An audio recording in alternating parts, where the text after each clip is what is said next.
Welcome to CVR English News. Let's get into the details. BJP MP Ravi Shankar Prasad expresses deep condolences on the passing of renowned folk singer Shraddha Sinha. In his tribute, Prasad hailed Sinha for her immense contribution to the cultural landscape of India, particularly in the field of folk music. He described her as a legendary voice, whose songs resonated with millions and reflected the rich cultural heritage of Bihar and India.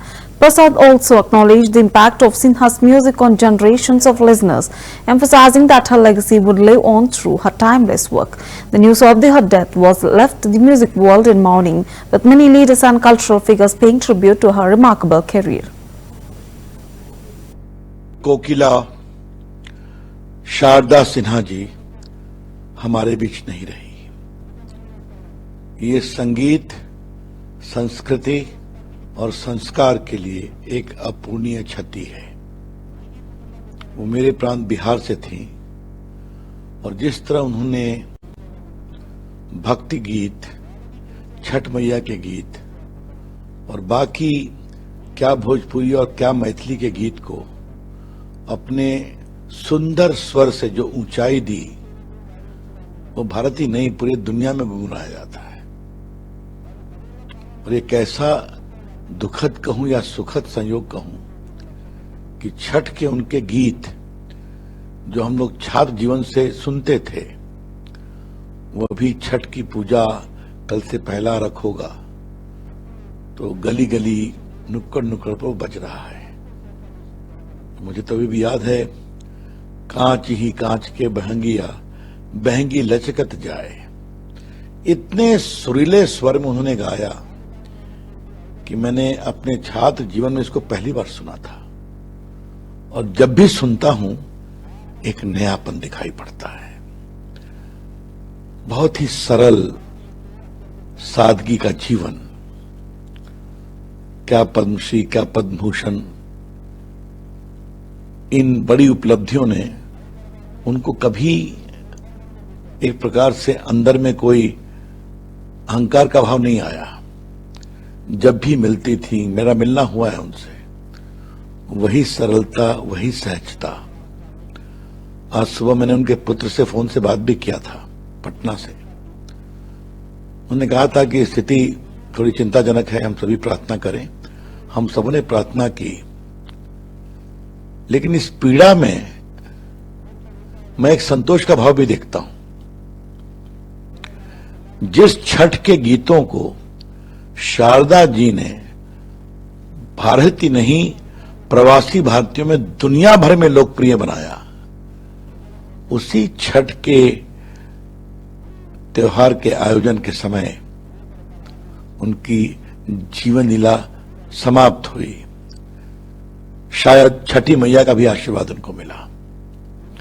मैं इस महान विभूति को अपनी बहुत ही विनम्र श्रद्धांजलि देता हूं। उनके परिजनों को इस दुख को सहने की शक्ति मिले, ये मेरी कामना है।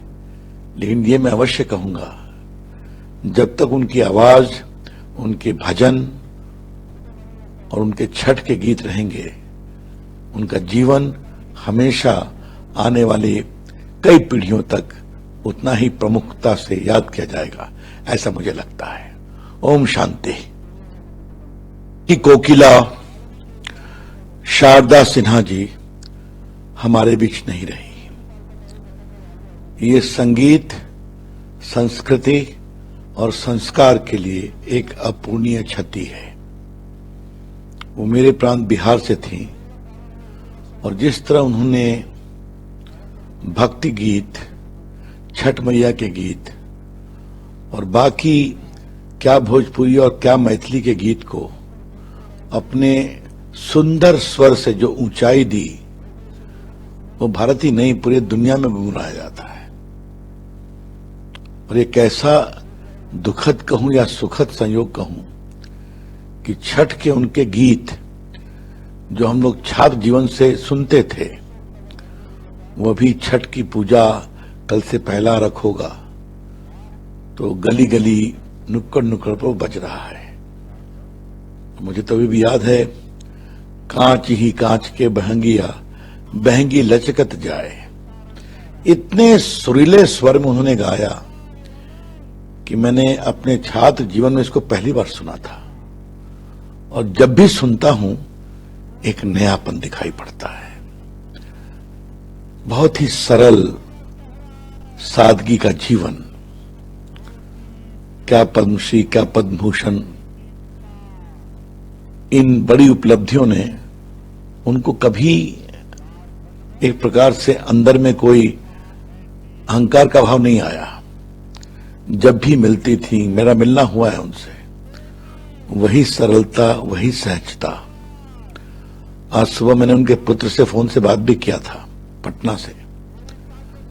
उन्होंने कहा था कि स्थिति थोड़ी चिंताजनक है, हम सभी प्रार्थना करें। हम सबों ने प्रार्थना की